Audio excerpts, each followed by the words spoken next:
Ang kwentong ito ay hango sa totoong buhay. Karanasan ito ni Agil. Taong 1956, Lopez, Quezon.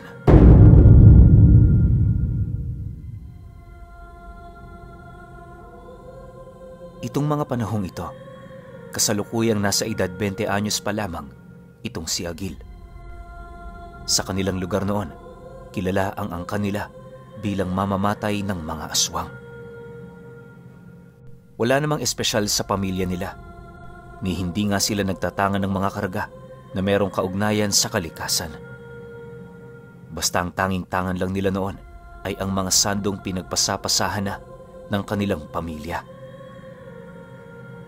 Kalakip ng mga sandong tinatangan ng mga miyembro ng mamamatay ng mga aswang ay ang iilang mga anting-anting na nagbibigay proteksyon sa kanilang katawan.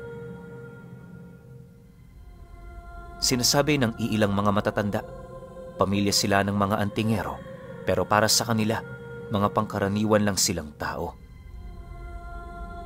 Hindi nila hinahanay ang kanilang karunungan sa mga taong yon, sa kadahilan ng naniniwala sila, iba sila rito. Ang mga antingero kasi, dalubhasa sa lahat ng bagay, habang sila naman nakatuon lamang sa pagpatay ng mga aswang. Sa murang edad ni Agil noon, napabilang na siya sa grupong yon. Ama niya kasi doon ang namumuno, kaya matapos ang kanyang 4 na taong pagsasanay, naging tauhan na siya nito. Magmula rin noong napabilang siya sa grupo, halos araw-araw silang naglalakbay, makahanap lamang ng mga aswang na walang awang namiminsala sa buhay ng mga pangkaraniwang tao. Sa pagsapit ng buwan ng Setyembre noong mismong taong ito, nagkaroon ng isang misyon sila Agil kung saan doon nila nahuli ang isang aswang na nasa murang edad pa lamang. Babae ito at kung hindi nagkakamali ang kanyang ama, yon ay kaedad niya. Naniniwala rin ng mga tiyuhin niya, paniguradong gabunan ang babaeng yon, kaya upang masiguro ang kaligtasan ng kanilang grupo, ikinulong nila yon sa isang maliit na hawla tapos inilagay sa karo ng kalabaw na dinadala nila.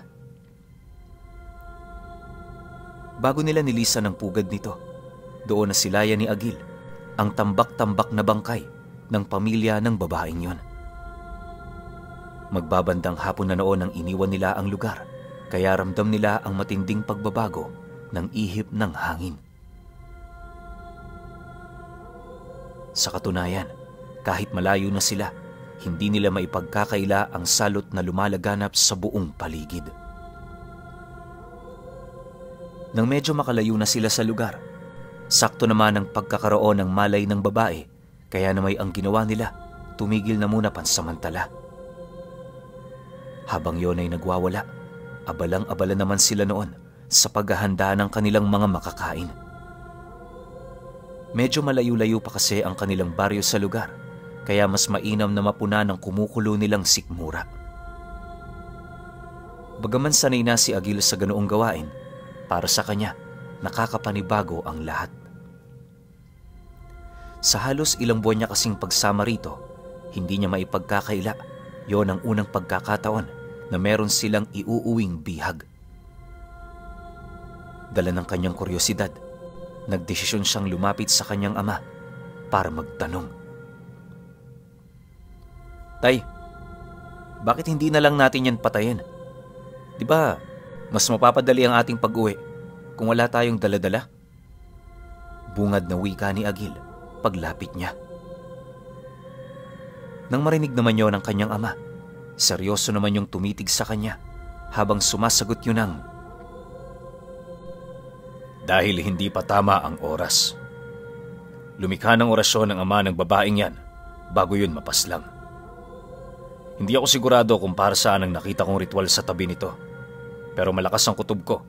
Meron yung kaugnayan sa buhay ng gabunang yan. Pagmasdan mo anak, di ba kakaiba ang itsura niya sa mga aswang na madalas nating nakikita? Matapos naman itong makapagwika, bigla naman yung nag-iwan ng isang matinding katanungan sa isipan ni Agil. Bagaman napaka-imposible na proteksyon ang orasyon na yon para sa babae, minabuti niyang maniwala na lamang rito. Sa huli, inisip niyang mas masusunod pa rin ang kanyang ama dahil sa malalim na karanasan nito. Sa pagsapit ng lalim ng gabi, nagpatuloy pa rin ang kanilang paglalakbay pabalik sa kanilang baryo. Kahit puyat na noon ang iilan sa kanila, hindi yun sapat na dahilan para magpahinga sila. Sa halos buong magdamag nilang paglalakad, inabot pa rin sila ng 7:00 ng umaga bago tuluyang marating ang kanilang tahanan. Habang nagpapahinga noon ang kanilang grupo, panay naman ang ginagawa nilang pag-uusap ukol sa kung ano ang gagawin nila sa gabunang yon. May iilan sa mga tiyuhin niya ang nagsasabing patayin na lamang ito, habang ang ama naman niya mariin yung tinututulan. Ayon dito, walang masama kung mag-iingat sila, lalo pat hindi naman nila kilala ang lahing pinagmula ng dalaga. Dagdag pa nito na, ano't anuman ang bisa ng orasyong yon, paniguradong meron sila doong kalalagyan. Mariin ding inilahad ng ama ni Agil ang tungkol sa mga amumongon at maranhig na merong tinatangang kakayahang makabalik sa mundo ng mga buhay. Sa pagpapatuloy ng kanilang pagdedebate, wala namang nagawa ang mga tauhan ng kanyang ama, kundi ang sumunod sa nais nitong mangyari. Ang napagkasunduan nila noon, patayin sa gutom ang nilalang na yon, sa paniniwalang yon ang magpapasawalang bisa ng anumang orasyong binitawan dito ng yumao nitong ama. Upang hindi rin yon makaistorbo sa kanilang lugar, itinago nila yon sa kakahuyan at nilagyan ng telang itim ang kulungan nito upang makasigurong wala doong makakakita.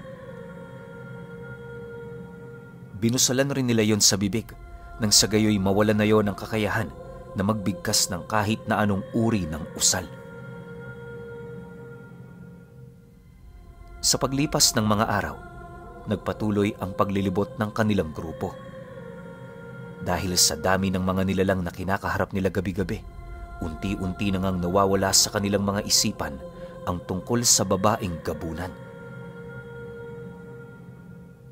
Pagkaraan ng 2 linggo, doon pa lamang nila yun naalala, kaya na may ang ginawa nila, balikan ng lugar na pinaglagyan nila sa kulungan nito. Pagdating nila roon, unang bumungad sa kanilang mga mata ang lasog-lasog na telang itim, kalakip ng hawlang malapit ng masira. Noong una, inakala nilang nakatakas ang nilalang na yon, pero pagsilay nila sa loob nito, doon tumambad sa kanila ang bangkay nitong napakaputi na pero hindi naaagnas. Kahit maraming naglalabas-masok na langgam sa mga butas nito sa katawan, hindi yun sapat para tuluyang humiwalay ang buto nito sa laman. Ayon kay Agil, na kung titingnan mo ang babaeng yon, parang kamamatay pa lamang nito. Hindi rin gaanong matigas ang katawan nito at ang nakakapagtaka pa sa lahat na sa tagal nito, nagagawa pa rin nilang maibaluktot ang braso at binti. Dahil sa pangyayaring yon, nagdesisyon ang kanyang ama na yon ay ilabas sa hawla. Hanggat maaari, inilayo rin nila yon sa kanilang lugar upang masigurong wala roong makakakita. Sa pagdating nila sa kakahuyan, doon na nakahanap ang kanilang grupo ng paglilibingan nito. Habang gumagawa ng hukay ang kanilang mga kasama, doon na itanong ni Agil sa kanyang ama kung bakit dinala nila sa lugar na yon ang bangkay ng babae. Bukod kasi sa nasipat niya yung pinaratay sa isang buwal na puno, napansin niya ring tinalian ang magkabilang binti at braso nito. Kasalukuyan na rin noong naghahanda ng sundang ang kanyang ama na parabang may balak itong tadtari ng pinong-pino ang bangkay ng gabunan. Nang marinig naman ito ang kanyang sinabi, bahagya naman yung natigilan na parabang hindi nito alam ang kanyang isasagot sa tanong na binitawan ng anak niya. Nagkamali tayo. Hindi nasira ang sumpa ng babaeng ito. Sa 3 araw, matapos natin siyang ilibing, may posibilidad na siya ay bumangon. Upang hindi ito magkatotoo, kailangan natin siyang pugutan ng ulo. Papaano makakabalik ang isang kaluluwa kung hindi na yon makakakita? Seryosong sagot ng kanyang ama. Naniniwala kasi ito na may koneksyon pa rin ang kaluluwa sa katawan nitong hindi pa naililibing.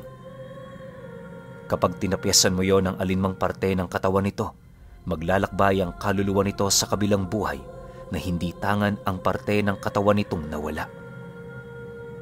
Dagdag pa ng kanyang ama na, sa ganoong estado, mananatili yung buhay bilang espiritu, ngunit sa kasamaang palad, wala na yung kakayahang gamitin ang alinmang parte ng katawan nito na tinapyas bago ilibing. Yon ang pinanghahawakang paniniwala ng kanilang angkan upang maiwasan ang pagbangon ng ganoong uri ng nilalang. Nakakapangilabot kasing maging maranhig ang isang gabunan dahil lalakas ng husto ang kakayahan nito sa puntong hindi na yon basta-bastang matatabla ng usal maging mga pangontra. Ang mas nakakatakot pa, maghahanap yon ng paraan upang makapaghigante sa mga kalaban nito. Pangkaraniwan na yung ugali ng mga maranhig, lalo pat ang dahilan ng kanilang pagkabuhay ay para maghigante. Matapos naman nilang makapag-usap, agad naman itong pinugutan ng ulo ang bangkay ng gabunan.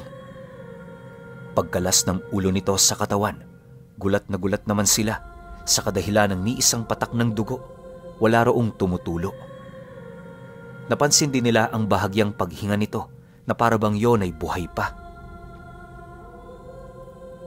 Makalipas pa ang ilang minuto, dahan-dahan na yung nanigas hanggang sa hindi naglaon, tuluyan ng nangitim ang buo nitong katawan.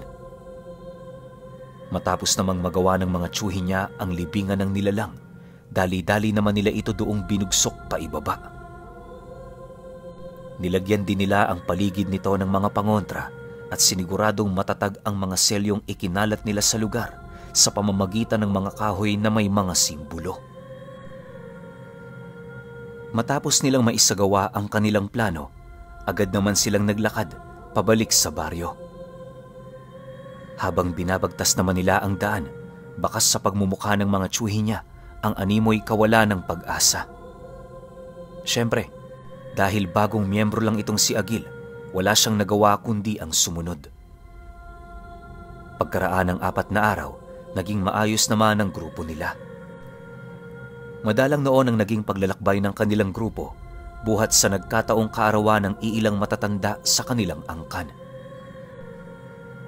Sa pagsapit ng 3 araw, habang nagkakasiyahan silang magpamilya, meron silang napansing isang babaeng naglalakad di kalayuan sa bakurang kinaroroonan nila. Pagsilay naman doon ng kanyang tsuhin, walang pagdadalawang isip naman yung tumayo para tawagin ang babae. Ang buong akala nito, naligaw lang yon sa kanilang lugar at maaaring kinakailangan din ito ng tulong. Subalit, pagsilay ng nilalang na yon sa kanilang kinaroroonan, mabilis naman yung tumakbo papalayo. Pinilit pa yung habulin ng tsuhin niya pero napilitan na silang pigilan ito dahil sa labis na kalasingan. Pagbalik naman ito sa lugar ng kanyang kinauupuan, agad naman itong inilahad ang tungkol sa mga bagay na kanyang nakita. Ayon sa tsuhi niya, hindi pangkaraniwang babae ang kanyang nakita. Kahit lasing kasi siya, mariin niyang inilahad sa kanyang mga kausap na meron yung tahi sa may bandang leeg na animoy pinagdugtong lamang ng baging. Paulit-ulit din itong inilahad sa kanila, walang mga mata ang nilalang na yon. Dagdag pa nito na, dahil sa liwanag ng buwan, hindi naging mahirap para dito na masilayan ang kabuang anyo ng nilalang. Ito ang tatandaan nyo, ha? Nakainom lang ako, pero hindi pa ako lasing. Alam ko kung ano ang nilalang na nakita ko. Bahala kayo kung maniwala kayo o hindi. Basta ako, nagsasabi lang ako ng totoo. Wika ng tsuhi niya, nang hindi na nito maatimang pang-aasar sa kanya. Matapos naman itong marinig ng kanyang ama, pilit naman itong pinatahimik ang kanilang mga kasama. Nang medyo huminaho na ang mga boses nila, doon nila pinag-usapan ang tungkol sa nilalang na yon. Minabuti rin nilang ipagpatuloy sa loob ng kanilang bahay ang pag-iinuman nang sa gayoy maging ligtas sila sa anumang uri ng panganib. Makalipas pa ang ilang minuto, nang makapasok na sila sa loob, bigla naman silang napatahimik matapos nilang makarinig ng isang napakalakas na pag-atungal. Sa tono ng boses ng nilalang na yon, para itong punong-puno ng galit at puot sa puso nito. Maya-maya pa, nang tuluyan na yung tumahimik, minabuti ng grupo nila Agil na lumabas ng bahay para magmasid.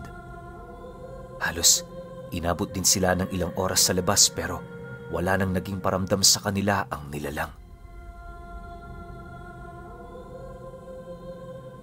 Sa paglipas ng mga araw, wala naman silang ibang ginawa kundi maghanap ng bakas ng nilalang sa paligid ng kanilang lugar. Kakaikot ng kakaikot nila noon sa baryo, doon nila nabalitaan ang tungkol sa pagkamatay ng isang pamilya ng magsasaka sa kanilang lugar.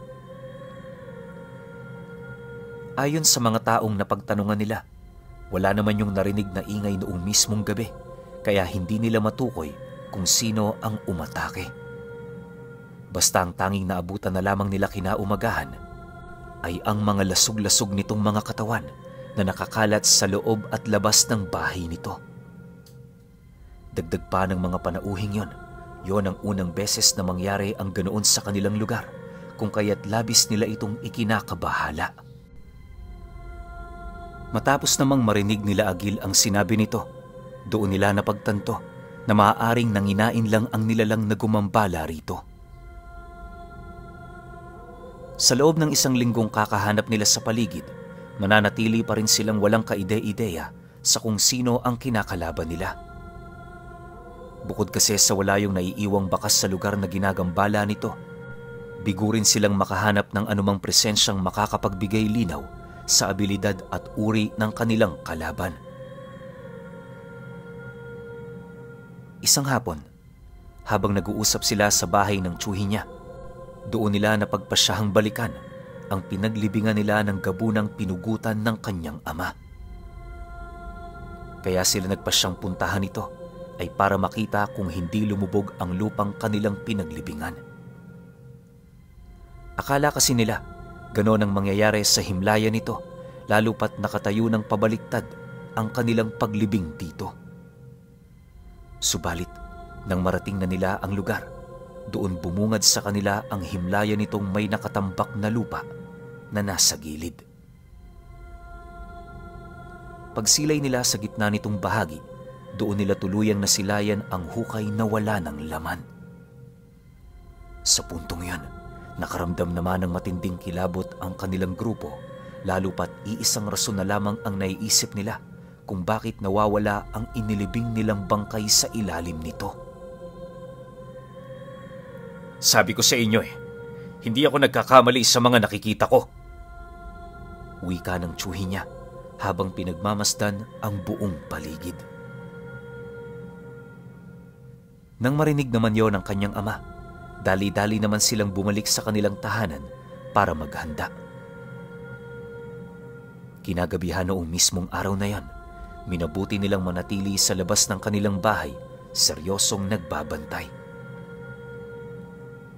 Bawat isa sa kanila noon may tangan-tangang armas, pagpapakita na handa silang makipagpatayan sa sinumang nilalang na nagtatangkang lumipol sa kanilang angkan. Makalipas lamang ang ilang oras na pagmamasid, naging tahimik naman ang buong paligid. Pero habang unti-unting lumalalim ang gabi, merong napapansing kakaibang amoy itong si Agil na sumasabay sa hangin. Noong una, akala niya siya lang ang nakakaamoy ng bahong yon. Pero pagtanong niya sa kanyang ama, ito na rin mismo ang nagkumpirma na nalalanghap din ito ang amoy na pumapasok sa ilong niya. Maya-maya pa, sa pagsapit ng hating gabi, doon na nga nila tuluyang nasilayan ang isang babaeng naglalakad na walang saplot. Namumula ang mga mata nito at sa estado ng paglalakad nito, parang may polio ito. Hindi naglaon, bigla na lamang nila yung nasipat na tumatakbo, kaya na may napilitan na silang hugutin ang kanilang mga armas. Pagsalubong nila Agiles sa nilalang na yon, walang habas naman nila itong pinag-uundayan ng saksak hanggang sa dumating ang puntong napansin nila na parabang hindi man lang yun tinatablan ng mga talim nilang may konsagra. Dahil sa pangyayaring yon, wala namang nagawa ang kanilang grupo kundi ang umatras pansamantala habang patuloy na sinasalag ang pag-atake ng nilalang. Pagdating nila sa loob ng kanilang bakuran, kanya-kanya naman silang kumuha ng mga pangontra sa paniniwalang yon ang makakatalo sa gabunan. Ngunit habang sinasabuyan nila yon ng banal na tubig na merong nakahalong asin, tila bang sumisingaw lamang ito sa katawan ng nilalang. Dahil dito, wala nang nagawa ang 6 na tiyuhin ni Agil kundi ang sumugod ng walang sinusunod na plano. Ang tanging naisip na lamang nila noon, makipaglaban sa nilalang na yon hanggang sa dumating ang puntong napira-piraso na nila ang katawan nito. Sa pagpapatuloy ng kanilang pagbubuno, bakas naman sa kanilang pagmumuka ang pagiging dehado sa labanang yon. Si Agil noon, kahit hindi pa gaanong kahusayan sa pakikipaglaban, napilitang makipag-isa sa pangkat nila upang sugpuin ang nilalang na yon. Bilang ang kanyang ama ang may sapat na karunungan laban sa mga maranhig, inutusan sila nitong puntiryahin ang 2 paa ng nilalang na yon. Kinakailangan nila itong mahiwalay sa mismong katawan nito upang tuluyan na yung matalo. Naniniwala kasi ang ama niya na sa pamamagitan ng pagputol ng 2 paa nito, magagawa nilang maialis sa katawan ng nilalang na yon ang kaluluwa nitong bumalik doon. Pagkarinig naman ng mga tiyuhin niya sa sinabi ng kanyang ama, doon pa lamang yon nagkaroon ng eksaktong plano. Habang pinalilibutan nila ang babaeng maranhig, panay lang naman ang pag-angil nito. Nang masipat nila yung papasunggab na, buong puwersa naman nila yung pinagtulungan hanggang sa hindi naglaon, nagawa na nila itong maibagsak sa lupa. Paghawi ng 4 niyang tiyuhin sa kamay nito, dali-dali namang pinagtatapyas ng kanyang ama ang 2 nitong paa na siyang naging sanhi upang mapasigaw na lamang ng malakas ang nilalang na yon. Matapos ang mga pangyayari, nagpumilit pa yung gumapang papalayo, subalit hindi pa man yun nakakaabot ng ilang metro, nasipat na nila ang pagkaagnas nito mula sa binti patungong ulo. Ayon kay Agil, may hahalin tulad mo ang pagkaagnas ng nilalang na yon sa isang papel na sinunog. Maya-maya pa, nang tuluyan na yung maglaho sa harapan nila, doon pa lamang sila nagkaroon ng kapanatagan sa kanilang mga sarili. Pagtungtong ng 1:00 ng madaling araw, nagdesisyon na silang pumasok sa kanilang bahay para makapagpahinga. Habang nakahiga si Agil sa silid ng kanyang ama, doon nila napag-usapan ang tungkol sa kaalaman nito pagdating sa mga ganoong uri ng nilalang. Nang marinig naman yon ng kanyang ama, inilahad nito sa kanya na hindi yon ang unang pagkakataon na makainkwentro siya ng ganoong uri ng nilalang. Noong kabataan pa lamang kasi ng kanilang padre de pamilya, ipinakita na ng ama nito kung papaano pumatay ng maranhig. Usong-uso kasi noon ang mga ganoong uri ng nilalang, lalo na noong sumiklab ang 1 at 2 digmaan. Dagdag pa ng kanyang ama na dahil sa kawalan nila ng sapat na karunungan, kaya marapat lamang na masusi nilang alamin ang kahinaan ng kahit na sino sa kanilang mga kalaban. Magmula noong nangyari ang insidenteng yon, nagpatuloy pa rin sila Agil sa ganoong gawain. Akala niya, katatakutan ng mga tiyuhin niya ang maranhig, subalit sa mga sunod pala nilang mga misyon, naging katawa-tawa na lamang ang istorya nito. Pero alam niyo ba, para kay Agil, isang hindi yon makakalimutang karanasan sa kadahilan ng yon ang kauna-unahang pagkakataon na makakita siya ng dalagang gabunan na naging maranhig. Laking pasasalamat na lamang din niya dahil siya ay napabilang sa malakas na angkan ng mga mandirigma sa lugar ng Quezon.